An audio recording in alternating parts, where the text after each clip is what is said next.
നമസ്കാരം. ജന്മഭൂമിയിലേക്ക് സ്വാഗതം. വാർത്തകൾ ചുരുക്കത്തിൽ. മുണ്ടത്തിക്കോട് സ്ഫോടനത്തിൽ പരിക്കേറ്റ 10 പേരിൽ 4 പേരുടെ നില ഗുരുതരം. കരാറുകാരൻ സതീഷ് വെന്റിലേറ്ററിൽ തുടരുകയാണ്. മൃതദേഹ ഭാഗങ്ങൾ തിരിച്ചറിയുന്നതിനുള്ള DNA പരിശോധനകൾ ഇന്നു മുതൽ നടക്കും.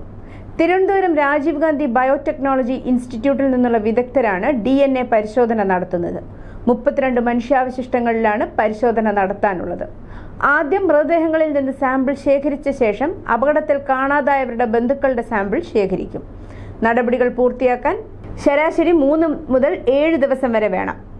മാംസഭാഗങ്ങൾ മാത്രമുള്ള 4 മൃതദേഹങ്ങളാണ് DNA പരിശോധന വഴി ആളെ തിരിച്ചറിയാനുള്ളത്. കൂടാതെ തിരിച്ചറിയാനാകാതെ മോർച്ചറിയിൽ സൂക്ഷിച്ചിരിക്കുന്ന ഒരു മൃതദേഹം കൂടി DNA പരിശോധന നടത്താൻ ആലോചനയുണ്ട്. 9 മൃതദേഹങ്ങൾ കിട്ടിയതിൽ 8 പേരെയാണ് തിരിച്ചറിഞ്ഞത്. അതിൽ 3 പേരുടെ മൃതദേഹങ്ങൾ പോസ്റ്റ്മോർട്ടത്തിന് ശേഷം ചൊവ്വാഴ്ച തന്നെ ബന്ധുക്കൾക്ക് വിട്ടു നൽകിയിരുന്നു. ബാക്കിയുള്ള 5 മൃതദേഹങ്ങളാണ് ബുധനാഴ്ച ബന്ധുക്കൾക്ക് കൈമാറിയത്. ഇതിൽ 3 മൃതദേഹങ്ങൾ മലപ്പുറം ജില്ലക്കാരുടേതാണ്. വെടിക്കെട്ടുപുര ഉണ്ടായിരുന്ന സ്ഥലത്ത് കെഡാവർ നായ്ക്കളെ കൊണ്ടുവന്ന് വീണ്ടും പരിശോധിക്കും. അപകടം നടന്ന വെടിക്കെട്ടുപുരയിൽ നിരോധിത വസ്തുക്കൾ ഉപയോഗിച്ചിരുന്നോ എന്ന് കണ്ടെത്തുകയാണ് ഫോറൻസിക് സംഘം. ഉഗ്രസ്ഫോടനത്തിൽ പൊട്ടിത്തെറിച്ച ജനൽ ചില്ലുകൾ വീട്ടുമുറ്റത്തു നിന്നും അകത്തളത്തിൽ നിന്നും എടുത്തുമാറ്റുന്ന തിരക്കിലായിരുന്നു ബുധനാഴ്ച രാവിലെ മുതൽ പരിസരത്തുള്ള വീട്ടുകാരെല്ലാം. 1 കിലോമീറ്റർ പരിധിയിൽ 30ഓളം വീടുകളുടെ ജനൽ ചില്ലുകളാണ് തകർന്നത്. സംസ്ഥാനത്തെ SSLC ഗണിതശാസ്ത്ര പരീക്ഷയുടെ മൂല്യനിർണ്ണയത്തിൽ സ്വീകരിച്ചിരിക്കുന്ന കർശന നിലപാട് വിദ്യാർത്ഥികൾക്ക് തിരിച്ചടിയാകുന്നുവെന്ന് ആക്ഷേപം. 18ാമത്തെ ചോദ്യത്തിന് കൃത്യമായ ഉത്തരം നൽകിയവർക്ക് പോലും മാർക്ക് നിഷേധിക്കുന്ന ഉത്തര സൂചികയാണ് തയ്യാറാക്കിയിരിക്കുന്നതെന്ന് മൂല്യനിർണ്ണയം നടത്തുന്ന അധ്യാപകർ പറയുന്നു. ഇതിനെതിരെ ശക്തമായ പ്രതിഷേധമാണ് മൂല്യനിർണ്ണയ ക്യാമ്പുകളിൽ ഉയരുന്നത്. അടിയന്തരമായി ഉത്തരസൂചികയിൽ ഭേദഗതി വരുത്തി കുട്ടികളുടെ ഭാവി സംരക്ഷിക്കണമെന്നാണ് അധ്യാപക സംഘടനകളുടെ ആവശ്യം. മഹാകുംഭമേള സമയത്ത് സാമൂഹ്യ മാധ്യമങ്ങളിൽ വൈറലായ പെൺകുട്ടിയുടെ വിവാഹം സംബന്ധിച്ച പരാതിയിൽ ദേശീയ പട്ടികവർഗ കമ്മീഷന് മുന്നിൽ ഹാജരായി കേരള പോലീസ്. രേഖകൾ പരിശോധിച്ച് ഉറപ്പാക്കിയിരുന്നുവെന്നും തങ്ങളുടെ ഭാഗത്ത് നിന്ന് വീഴ്ചയുണ്ടായിട്ടില്ലെന്നുമാണ് കമ്മീഷനെ പോലീസ് അറിയിച്ചത്. പെൺകുട്ടിക്ക് പ്രായപൂർത്തിയായിട്ടില്ലെന്ന് കുടുംബം അവകാശപ്പെട്ടതോടെയാണ് വിവാഹം നിയമക്കുരുക്കിലായത്. മകളെ കബളിപ്പിച്ച് കടത്തിക്കൊണ്ടുപോയതാണെന്നും എത്രയും വേഗം തിരിച്ചെത്തിക്കണമെന്നും കമ്മീഷനിൽ ഹാജരായതിനു ശേഷം പെൺകുട്ടിയുടെ മാതാപിതാക്കൾ മാധ്യമങ്ങളോട് പ്രതികരിച്ചു. നിരക്ഷരരായ തങ്ങളെ പെൺകുട്ടിയുടെ ഭർത്താവ് ഫർമാൻ ഖാൻ തെറ്റിദ്ധരിപ്പിച്ചു. സിനിമയിൽ അഭിനയിപ്പിക്കാൻ മകളെ കേരളത്തിലേക്ക് കൊണ്ടുപോകുന്നുവെന്നാണ് ഫർമാൻ പറഞ്ഞത്. പക്ഷേ പിന്നീട് വിവാഹ വാർത്തയാണ് അറിഞ്ഞത്. ഫർമാന് അനുകൂലമായ മൊഴി മകളെ കൊണ്ട് നിർബന്ധിച്ച് പറയിപ്പിച്ചതാകും വികാരാധീനരായ മാതാപിതാക്കൾ പറഞ്ഞു. തൃശൂർ കോടാലിയിൽ സഹോദരങ്ങൾക്ക് പാമ്പുകടിയേൽക്കുകയും ഒരാൾ മരിക്കുകയും ചെയ്ത വീട്ടിൽ വീണ്ടും പാമ്പ്. കിടപ്പുമുറിയിലാണ് പാമ്പിനെ കണ്ടെത്തിയത്. ശംഖുവരൻ ഇനത്തിൽപ്പെട്ട പാമ്പിനെ തന്നെയാണ് വീണ്ടും കണ്ടെത്തിയത്. വീട്ടുകാരും സമീപവാസികളും ചേർന്ന് പാമ്പിനെ തല്ലിക്കൊന്നു. അതേസമയം പാമ്പുകടിയേറ്റ് ചികിത്സയിലുള്ള അനോഷിന്റെ ആരോഗ്യനില മെച്ചപ്പെട്ടു. അനോഷിന് നൽകിയിരുന്ന വെന്റിലേറ്ററിന്റെ സഹായം മാറ്റി. അനോഷിന്റെ പേശികൾക്ക് ബലം വയ്ക്കുകയും അനോഷിനെ എഴുന്നേൽപ്പിച്ച് നിർത്തുകയും ചെയ്തു. അനോഷ് മാതാപിതാക്കളോട് സംസാരിക്കുകയും ചെയ്തു. വയനാട് മീനങ്ങാടിയിൽ വീണ്ടും കടുവ സാന്നിധ്യം. അരിമുള റോഡിലാണ് കടുവയുടെ കാൽപ്പാടുകൾ പലയിടങ്ങളിലായി കണ്ടെത്തിയത്.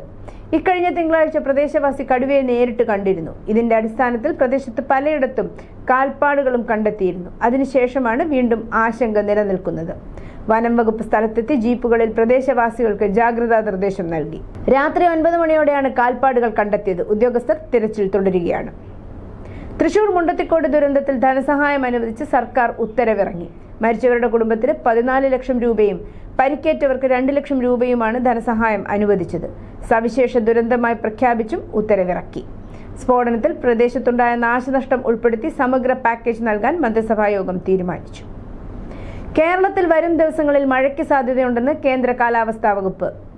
ഇന്നും, അതായത് 23/4/2006 26-ാം തീയതിയും ഇടിമിന്നലോട് കൂടിയ മഴയ്ക്കും മണിക്കൂറിൽ 40 മുതൽ 50 കിലോമീറ്റർ വരെ വേഗതയിൽ ശക്തമാകുന്ന കാറ്റിനും സാധ്യതയുണ്ട്. നാളെ 24-നും മറ്റന്നാളും 25-നും ഒറ്റപ്പെട്ട ഇടങ്ങളിൽ ഇടിമിന്നലോട് കൂടിയ മഴയ്ക്കും സാധ്യതയുണ്ടെന്ന് കേന്ദ്ര കാലാവസ്ഥാ വകുപ്പ് അറിയിച്ചു.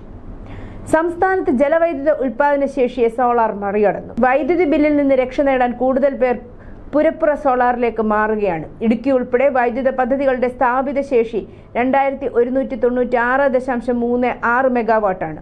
മാർച്ച് 31-ന് സോളാർ ശേഷി 2215.59 മെഗാവാട്ട് പിന്നിട്ടു. ജലവൈദ്യുതിയെ മാത്രം പ്രോത്സാഹിപ്പിക്കുന്ന KSEBക്ക് നിത്യോപയോഗത്തിന്റെ കേവലം 20% ഇതുവഴി കിട്ടുന്നുള്ളൂ. ബാക്കി യൂണിറ്റിന് 10 രൂപയ്ക്ക് മേൽ നൽകി പുറത്തുനിന്ന് വാങ്ങുകയാണ്. ഇത് ഭീമമായ നഷ്ടത്തിനും ജനത്തിനുമേൽ സർചാർജ് ഭാരത്തിനും ഇടയാക്കുന്നു. മുണ്ടത്തിക്കോട് ദുരന്തമുണ്ടാകുമ്പോൾ സ്ഥലത്ത് 34 പേരുണ്ടായിരുന്നുവെന്ന് DGP റവാഡ ചന്ദ്രശേഖർ പറഞ്ഞു. കൂടുതൽ പേർ ഉണ്ടാകാനുള്ള സാധ്യത തള്ളിക്കളയുന്നില്ല. എന്തെങ്കിലും വീഴ്ചയുണ്ടായിട്ടുണ്ടോ എന്ന് പരിശോധിക്കും.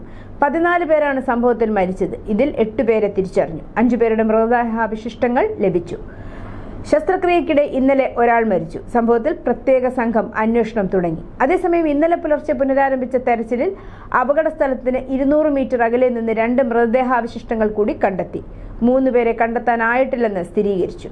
കാഞ്ഞിരക്കോട് താമസിക്കുന്ന തെക്കുംപുര സ്വദേശി ചോരത്ത് വീട്ടിൽ അയ്യപ്പന്റെ മകൻ സുരേഷ്, കോട്ടപ്പുറം അരങ്ങത്ത് വീട്ടിൽ ബാബുവിന്റെ മകൻ അഭിജിത്ത്, മനക്കൊടി കോലാട്ടുപുരയ്ക്കൽ വിജയന്റെ മകൻ വിഷ്ണു എന്നിവരെയാണ് കാണാതായതെന്ന് ജില്ലാ ഭരണകൂടം അറിയിച്ചു. ഇന്നലെ രാവിലെ ഫയർഫോഴ്സ് നടത്തിയ തിരച്ചിലിനിടെ പൊട്ടാതെ കിടക്കുന്ന വെടിക്കോപ്പുകൾ കണ്ടെത്തി. തുടർന്ന് അവ പുറത്തു കൊണ്ടുവന്ന് നിർവീര്യമാക്കി. അഞ്ചരക്കണ്ടിയിലെ കണ്ണൂർ ഡെന്റൽ കോളേജ് BDS വിദ്യാർത്ഥി നിതിൻ രാജ് മരിച്ച സംഭവത്തിൽ പ്രതികളായ കോളേജ് അധ്യാപകരുടെ മുൻകൂർ ജാമ്യാപേക്ഷയിൽ വാദം കേൾക്കുന്നത് അഡീഷണൽ ജില്ലാ കോടതി വ്യാഴാഴ്ചയിലേക്ക് മാറ്റി. നിതിൻ രാജിന്റെ അച്ഛൻ LY രാജിനു വേണ്ടി ഹാജരായ അഭിഭാഷകൻ അഡ്വക്കേറ്റ് വിനോദ് രാഘവൻ രേഖാമൂലം കാര്യങ്ങൾ ബോധിപ്പിക്കാൻ സമയം ആവശ്യപ്പെട്ടതിനെ തുടർന്നാണിത്. മുൻകൂർ ജാമ്യാപേക്ഷയിൽ ഉത്തരവാകുന്നതുവരെ ഇടക്കാല ജാമ്യം അനുവദിക്കണമെന്ന പ്രതിഭാഗം ആവശ്യത്തെ public prosecutor K. Ajith Kumar എതിർത്തു. കോളേജ് പത്തോളജി വിഭാഗം മുൻ തലവൻ doctor MK Ram, oral pathology വിഭാഗം associate professor doctor Sangeetha Nambiar എന്നിവരാണ് മുൻകൂർ ജാമ്യാപേക്ഷ നൽകിയത്. ഭരണഘടനയിലെ ധാർമ്മികതയും നിർദ്ദേശക തത്വങ്ങളും ഉദ്ധരിച്ച് മതങ്ങളിലെ സാമൂഹ്യ പരിഷ്കരണ നിയമങ്ങളെ ന്യായീകരിക്കാൻ സർക്കാരുകൾക്ക് സാധിക്കുമോ എന്ന് സുപ്രീം കോടതി. ശബരിമലയിലെ യുവതി പ്രവേശന ഹർജി പരിഗണിക്കവേ 9 അംഗ ഭരണഘടനാ ബെഞ്ചാണ് ഈ ചോദ്യം ഉന്നയിച്ചത്. ഭരണഘടനയുടെ 25(2)B വകുപ്പ് പ്രകാരം സർക്കാരിനുള്ള ചില അധികാരങ്ങൾ സംബന്ധിച്ച ഈ ചോദ്യം ഉന്നയിച്ചത് ജസ്റ്റിസ് ജോയ് മല്യ ബാഗ്ചിയാണ്. നിയമസഭാ തെരഞ്ഞെടുപ്പിൽ വോട്ട് ചെയ്യാൻ പോസ്റ്റൽ ബാലറ്റുകൾ ലഭ്യമായില്ലെന്ന ഹർജിയിൽ മറുപടി നൽകി തെരഞ്ഞെടുപ്പ് കമ്മീഷൻ. സ്ട്രോങ് റൂമുകൾ സീൽ ചെയ്തതിനാൽ ഇനി പോസ്റ്റൽ ബാലറ്റ് അനുവദിക്കാനാവില്ലെന്ന് തെരഞ്ഞെടുപ്പ് കമ്മീഷൻ കോടതിയെ അറിയിച്ചു. 3 ഹർജികളാണ് ഹൈക്കോടതിയിൽ എത്തിയത്. ഹർജിക്കാരിൽ 2 പേർ കൃത്യമായ ഫോമുകൾ നൽകിയിട്ടില്ലെന്നും ഒരാൾ പോസ്റ്റൽ ബാലറ്റ് കൈപ്പറ്റാൻ എത്തിയിട്ടില്ലെന്നും തെരഞ്ഞെടുപ്പ് കമ്മീഷൻ പറഞ്ഞു. പാറമേക്കാവിന്റെ പടുക്ക നിർമ്മാണശാല ഉടമയ്ക്കെതിരെ കേസെടുത്തു പോലീസ്. അളവിലേറെ വെടിമരുന്ന് സൂക്ഷിച്ചതിന് കൊല്ലങ്കോട് പോലീസാണ് കേസെടുത്തത്. കോട്ടയം സ്വദേശി ബിനോയ് ജേക്കബിനെതിരെയാണ് കേസ്. മുതലമട വെള്ളാരം കടവിലെ പടക്ക നിർമ്മാണശാലയുടെ ഉടമയാണ് ബിനോയ് ജേക്കബ്. ലൈസൻസിൽ അനുവദിച്ചതിനേക്കാൾ കൂടുതൽ പടക്കങ്ങളും വെടിമരുന്നുകളും സൂക്ഷിക്കുന്നതായി ചിറ്റൂർ തഹസീൽദാർ നൽകിയ റിപ്പോർട്ടിന്റെ അടിസ്ഥാനത്തിലാണ് കേസ്. തമിഴ്നാടും പശ്ചിമ ബംഗാളും ഇന്ന് പോളിംഗ് ബൂത്തിലേക്ക്. തമിഴ്നാട്ടിലെ 234 നിയമസഭാ മണ്ഡലങ്ങളിലായി 5,73,00,000 വോട്ടർമാർ വിധിയെഴുതും.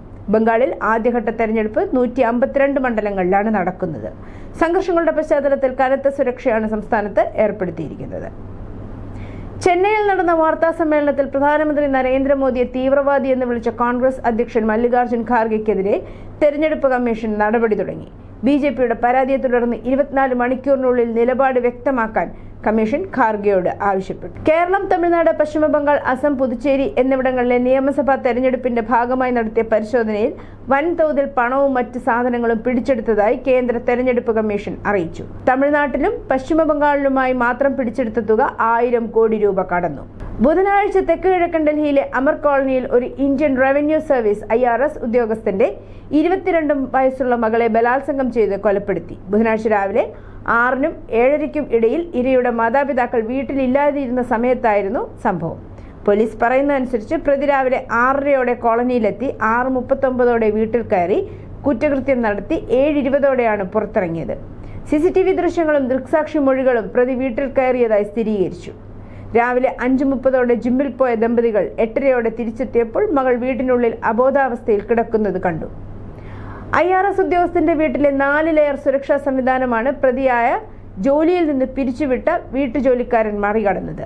രാജസ്ഥാൻ സ്വദേശിയായ രാഹുൽ മീണയാണ് പ്രതിയെന്ന് തിരിച്ചറിഞ്ഞിട്ടുണ്ട്. ഇയാൾ സമീപത്തെ കടകളിൽ നിന്ന് പണം തട്ടിയെടുത്തതായി കണ്ടെത്തിയതിനെ തുടർന്ന് 1.5 മാസം മുമ്പാണ് ഇയാളെ കുടുംബം ജോലിയിൽ നിന്ന് പിരിച്ചുവിട്ടത്. ക്രൂരമായ പ്രവൃത്തി ചെയ്ത ശേഷം കുറ്റകൃത്യം നടന്ന സ്ഥലത്ത് നിന്ന് ഓടി രക്ഷപ്പെട്ട രാഹുൽ മീണയെ ദ്വാരക പ്രദേശത്തെ ഒരു ഓയോ ഹോട്ടലിൽ നിന്ന് പോലീസ് പിടികൂടി.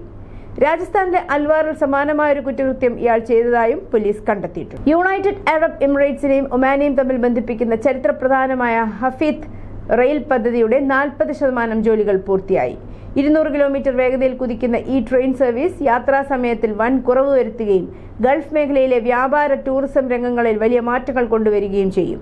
റെയിൽവേ യാഥാർത്ഥ്യമാകുന്നതോടെ അൽ ഐനിൽ നിന്ന് ഒമാനിലെ സോഹാറിലേക്ക് എത്താൻ വെറും 47 മിനിറ്റ് മതിയാകും.